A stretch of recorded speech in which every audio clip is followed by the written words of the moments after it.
Fin de déconfinement, masques obligatoires dans les techs le 4 mai, les commerces rouvrent le 11 mai, les écoles et la vie sociale reprennent le 18 mai, infographie. Peu avant 22 h, Sophie Wilmès a enfin pris la parole. La première ministre a présenté la stratégie belge de déconfinement, après plus de 5 heures de réunion du Conseil national de sécurité, CNS. Avant toute chose, Sophie Wilmès rappelle qu'il faudra absolument garder les bons réflexes en matière d'hygiène, se laver les mains, éternuer dans son coude, utiliser des mouchoirs jetables et rester à la maison quand on est malade. Première grande annonce, le masque sera obligatoire dans les transports en commun à partir du 4 mai pour les 12 ans et plus. Par ce terme, il faut entendre le port d'un masque ou de toute autre alternative qui permette de se couvrir la bouche et le nez, comme une écharpe ou un foulard, sont acceptés. Cette obligation devra s'appliquer dès l'entrée dans une gare, une station, un point d'arrêt, etc. Les masques seront aussi utilisés dans le cadre du travail, si les distances de sécurité ne peuvent pas être respectées. Le gouvernement fédéral et les régions s'engagent à garantir que chaque citoyen recevra un masque en tissu normé, gratuitement. Les protections de type foulard et bandana, etc. permettent aussi un niveau de protection. Il est cependant important qu'elle couvre la bouche et le nez, indique Sophie Wilmès. La première ministre a pris le temps de rappeler les bonnes pratiques. Un masque n'est pas une protection à lui seul et qu'il doit être envisagé dans le cadre du respect des distances de sécurité et des règles d'hygiène. Il est important de l'utiliser de manière rigoureuse. Cela signifie, par exemple, le CNS a donc établi une feuille de route. Reste que les dates ne sont pas gravées dans le marbre. Si l'évolution des chiffres en termes d'hospitalisation ou de disponibilité de lits en soins intensifs était défavorable, ce plan de déconfinement serait remis en cause. La stratégie de déconfinement est décomposée en plusieurs étapes. D'abord la phase 1 au niveau économique, les industries et les services B2B, de professionnel à professionnel, peuvent reprendre. Le télétravail reste la norme. L'activité physique est élargie, l'activité physique en extérieur sera permise avec 2 personnes maximum, en plus de celles qui vivent sous le même toit. Pour mieux comprendre, la règle actuelle qui vous permet de vous promener ou de faire du sport avec une personne qui ne fait pas partie de votre foyer est élargie à 2 personnes. À condition, toujours, que les distances de sécurité soient respectées, explique Sophie Wilmès, qui annonce que la pratique d'autres sports sera permise, à l'air libre, sans contact, comme le tennis, l'athlétisme, la pêche, le kayak, le golf, etc. C'est simple, tous les commerces pourront rouvrir, sans aucune différence faite par rapport à la taille des locaux. Pour les détails sur les conditions de réouverture, il faudra attendre quelques jours. C'est une reprise en douceur pour les écoles, tant en primaire qu'en secondaire, les cours reprendront le 18 mai. Pas plus de 3 années ouvertes, avec en priorité les 6e années. Pas plus de 10 élèves par classe, avec un respect strict des distances de sécurité. Les masques seront obligatoires pour les 12 ans et plus, ainsi que pour le corps professoral, toute la journée. Il pourrait y avoir une journée test, le vendredi 15 mai dans les écoles qui le souhaitent. La Fédération Wallonie-Bruxelles organise une concertation dès ce samedi, avec le secteur. Pour le commerce, il sera examiné, si et sous quelles conditions, les professions impliquant des contacts physiques, par exemple, les coiffeurs, pourraient reprendre leur activité. L'ouverture des musées pourra être envisagée dans la FA2, sous conditions également. Mais surtout, le 18 mai sera synonyme de retour aux contacts sociaux avec. Le chapitre vie sociale était prévu au 4 mai, selon le scénario des experts. Il est donc reculé de 2 semaines. Sophie Wilmès annonce également la possibilité d'organiser des excursions d'une journée dans certaines régions du pays, comme la côte belge ou les Ardennes, ou de se rendre dans sa seconde résidence. La FA3 est encore très hypothétique. Elle démarre, au mieux, le 8 juin. En discussion avec les différents secteurs, la possibilité de relancer leur cas sera examinée d'ici le 8 juin. Ça concerne les cafés, bars, restaurants et autres lieux comme les cinémas, par exemple. Il faut cependant souligner à quel point cette 3e phase est délicate à appréhender, indique Sophie Wilmès. Pas plus d'infos concernant les voyages à l'étranger, les camps des mouvements de jeunesse, les stages, les attractions touristiques. Confirmation des annulations des événements de masse jusqu'au 31 août. Nous évaluerons la possibilité d'autoriser des événements en plein air de plus petite envergure en concertation avec les pouvoirs locaux, précise Sophie Wilmès. Ce vendredi, nous vous révélions dans le détail le contenu du rapport du groupe d'experts chargé de l'exit stratégie, jeu ou déconfinement. Lors de cette conférence de presse, des éléments figurant dans le rapport ont été, à de très nombreuses reprises, pris à son compte par la première ministre Sophie Wilmès et les autres membres du Conseil national de sécurité, CNS. Le phasage, le caractère évolutif du déconfinement, le fait qu'il faille, si la situation l'exige, revenir en arrière. Tout cela, les experts le recommandaient. Le constat est le même concernant la nécessité d'augmenter le nombre de tests à 25 000 par jour, Sophie Wilmès parle même de 45 000, ou de mettre en place le tracing pour isoler plus rapidement les malades. L'obligation du port du masque dans les écoles et dans les transports en commun est, elle aussi, répercutée par le monde politique, qui a dû s'engager à fournir un masque à la population, tout niveau de pouvoir confondu. Mais, comme nous l'avons expliqué à plusieurs reprises, des tensions sont apparues entre experts et politiques sur la question de la relance économique.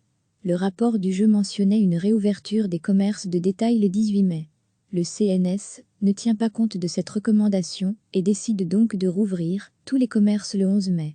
Sophie Wilmès a parfaitement assumé cette décision, qui est politique. Comme elle l'avait déclaré à la Chambre, ce jeudi, on ne pouvait plus discriminer certains commerçants, il fallait une égalité de traitement. Pour compenser, le CNS recule d'une semaine l'ouverture d'un certain nombre de commerces prévus le 4 mai. Et surtout, retarde de 2 semaines, le retour des contacts sociaux. Les réunions de famille ou d'amis, l'élargissement des activités sportives, les entraînements en club, les excursions d'un jour, tout cela, les experts les recommandaient au 4 mai. Il faudra donc attendre 2 semaines de plus, de quoi permettre au commerce de reprendre une semaine plus tôt. Ce compromis politique, c'est donc, aussi, un message envoyé aux experts. Si on ne respecte pas totalement vos recommandations, on essaie tout de même de compenser. Rendez-vous dans les jours ou les semaines à suivre pour les épisodes suivants du déconfinement. Nous n'en sommes qu'au prélude, recevez chaque matin l'essentiel de l'actualité. Peu avant 22 h, Sophie Wilmès a enfin pris la parole. La première ministre a présenté la stratégie belge de déconfinement, après plus de 5 heures de réunion du Conseil national de sécurité, CNS. Avant toute chose, Sophie Wilmès rappelle qu'il faudra absolument garder les bons réflexes en matière d'hygiène, se laver les mains, éternuer dans son coude, utiliser des mouchoirs jetables, et rester à la maison quand on est malade. Première grande annonce, le masque sera obligatoire dans les transports en commun, à partir du 4 mai, pour les 12 ans et plus. Par ce terme, il faut entendre le port d'un masque, ou de toute autre alternative, qui permette de se couvrir la bouche et le nez, comme une écharpe ou un foulard, sont acceptés. Cette obligation devra s'appliquer dès l'entrée dans une gare, une station, un point d'arrêt, etc. Les masques seront aussi utilisés dans le cadre du travail, si les distances de sécurité ne peuvent pas être respectées. Le gouvernement fédéral et les régions s'engagent à garantir que chaque citoyen recevra un masque en tissu normé, gratuitement. Les protections de type foulard et bandana, etc. permettent aussi un niveau de protection. Il est cependant important qu'elle couvre la bouche et le nez, indique Sophie Wilmès. La première ministre a pris le temps de rappeler les bonnes pratiques. Un masque n'est pas une protection à lui seul et qu'il doit être envisagé dans le cadre du respect des distances de sécurité et des règles d'hygiène. Il est important de l'utiliser de manière rigoureuse. Cela signifie, par exemple, le CNS a donc établi une feuille de route. Reste que les dates ne sont pas gravées dans le marbre. Si l'évolution des chiffres en termes d'hospitalisation ou de disponibilité de lits en soins intensifs était défavorable, ce plan de déconfinement serait remis en cause. La stratégie de déconfinement est décomposée en plusieurs étapes. D'abord la phase 1 à haut niveau économique, les industries et les services B2B, de professionnel à professionnel, peuvent reprendre. Le télétravail reste la norme. L'activité physique est élargie, l'activité physique en extérieur sera permise avec 2 personnes maximum, en plus de celles qui vivent sous le même toit. Pour mieux comprendre, la règle actuelle qui vous permet de vous promener, ou de faire du sport, avec une personne qui ne fait pas partie de votre foyer est élargie à 2 personnes. À condition, toujours, que les distances de sécurité soient respectées, explique Sophie Wilmès, qui annonce que la pratique d'autres sports sera permise, à l'air libre, sans contact, comme le tennis, l'athlétisme, la pêche, le kayak, le golf, etc. C'est simple, tous les commerces pourront rouvrir, sans aucune différence faite par rapport à la taille des locaux. Pour les détails sur les conditions de réouverture, il faudra attendre quelques jours. C'est une reprise en douceur pour les écoles, tant en primaire qu'en secondaire, les cours reprendront le 18 mai. Pas plus de 3 années ouvertes, avec en priorité les 6e années. Pas plus de 10 élèves par classe, avec un respect strict des distances de sécurité. Les masques seront obligatoires pour les 12 ans et plus, ainsi que pour le corps professoral, toute la journée. Il pourrait y avoir une journée test, le vendredi 15 mai dans les écoles qui le souhaitent. La Fédération Wallonie-Bruxelles organise une concertation dès ce samedi, avec le secteur. Pour le commerce, il sera examiné, si et sous quelles conditions, les professions impliquant des contacts physiques, par exemple, les coiffeurs, pourraient reprendre leur activité. L'ouverture des musées pourra être envisagée dans la FA2, sous conditions également. Mais surtout, le 18 mai sera synonyme de retour aux contacts sociaux avec. Le chapitre vie sociale était prévu au 4 mai, selon le scénario des experts. Il est donc reculé de 2 semaines. Sophie Wilmès annonce également la possibilité d'organiser des excursions d'une journée dans certaines régions du pays, comme la côte belge ou les Ardennes, ou de se rendre dans sa seconde résidence. La FA3 est encore très hypothétique. Elle démarre, au mieux, le 8 juin. En discussion avec les différents secteurs, la possibilité de relancer l'ORCA sera examinée d'ici le 8 juin. Ça concerne les cafés, bars, restaurants et autres lieux comme les cinémas, par exemple. Il faut cependant souligner à quel point cette troisième phase est délicate à appréhender, indique Sophie Wilmès. Pas plus d'infos concernant les voyages à l'étranger, les camps des mouvements de jeunesse, les stages, les attractions touristiques. Confirmation des annulations des événements de masse jusqu'au 31 août. Nous évaluerons la possibilité d'autoriser des événements en plein air de plus petite envergure en concertation avec les pouvoirs locaux, précise Sophie Wilmès. Ce vendredi, nous vous révélions dans le détail le contenu du rapport du groupe d'experts chargé de l'exit-stratégie, jeu ou déconfinement. Lors de cette conférence de presse, des éléments figurant dans le rapport ont été, à de très nombreuses reprises, pris à son compte par la première ministre Sophie Wilmès et les autres membres du Conseil national de sécurité, CNS. Le phasage, le caractère évolutif du déconfinement, le fait qu'il faille, si la situation l'exige, revenir en arrière. Tout cela, les experts le recommandaient. Le constat est la même concernant la nécessité d'augmenter le nombre de tests à 25 000 par jour. Sophie Wilmès parle même de 45 000, ou de mettre en place le tracing pour isoler plus rapidement les malades. L'obligation du port du masque dans les écoles et dans les transports en commun est, elle aussi, répercutée par le monde politique, qui a dû s'engager à fournir un masque à la population, tout niveau de pouvoir confondu.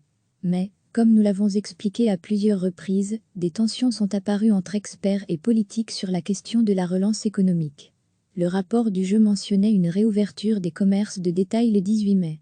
Le CNS ne tient pas compte de cette recommandation et décide donc de rouvrir tous les commerces le 11 mai. Sophie Wilmès a parfaitement assumé cette décision, qui est politique. Comme elle l'avait déclaré à la Chambre, ce jeudi, on ne pouvait plus discriminer certains commerçants, il fallait une égalité de traitement. Pour compenser, le CNS recule d'une semaine l'ouverture d'un certain nombre de commerces prévus le 4 mai. Et surtout, retarde de 2 semaines, le retour des contacts sociaux. Les réunions de famille ou d'amis, l'élargissement des activités sportives, les entraînements en club, les excursions d'un jour, tout cela, les experts les recommandaient au 4 mai. Il faudra donc attendre 2 semaines de plus, de quoi permettre au commerce de reprendre une semaine plus tôt. Ce compromis politique, c'est donc, aussi, un message envoyé aux experts. Si on ne respecte pas totalement vos recommandations, on essaie tout de même de compenser. Rendez-vous dans les jours ou les semaines à suivre pour les épisodes suivants du déconfinement. Nous n'en sommes qu'au prélude. Cliquez sur s'abonner pour recevoir les dernières nouvelles.